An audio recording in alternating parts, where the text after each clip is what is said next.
All right, number 10 on the QR code review is basically asking us to figure out which quadrant an angle would fall into given the following conditions. So the thing you have to remember is the phrase that we talked about in the course, which is all students take calculus.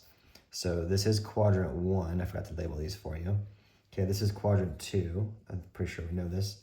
This down here is quadrant 3, and this one over here is quadrant number 4. Okay, so in the first quadrant, all three trig functions are positive.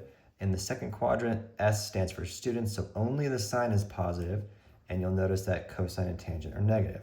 In quadrant 3, only tangent is positive, so all students take, T for tangent, take, is therefore the other two are negative.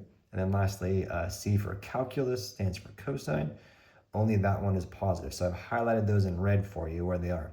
So let's just go down the list and see if we can make out where these things are going to be.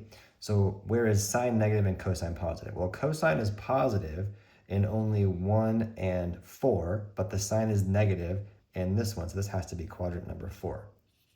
So this is exactly what you should be doing on your exam and thinking about it the same way. Cosine is negative, tangent is positive. Well, tangent is positive here and here, but cosine is negative in there, so that has to be quadrant number 3.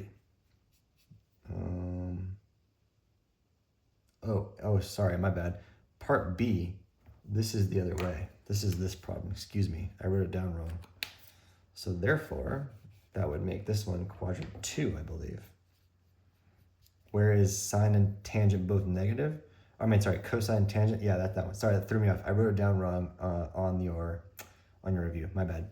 Okay, part C. Secant is greater than 0. Tangent is greater than 0. Now, watch what I'm going to do. Secant is the reciprocal of cosine. You have to know that too. Now, why am I doing that?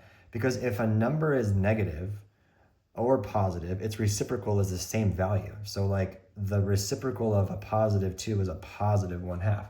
The reciprocal of negative 1/3 is negative 3. So just look at the reciprocal function and you'll figure out the same spot. So where is cosine positive, tangent positive? That's the only place that can be is quadrant 1. Quadrant 1. Okay, cotangent is the same as the reciprocal for tangent, right?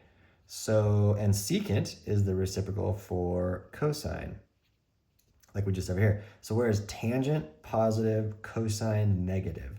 Cosine is, let's start tangent positive. That's either gonna be 1 or 3, and cosine's negative in 3, so that's gotta be quadrant number 3. Okay, sine positive, tangent positive. Well, those are only true in quadrant number 1, okay? So that's exactly how you wanna think about that one all the way through.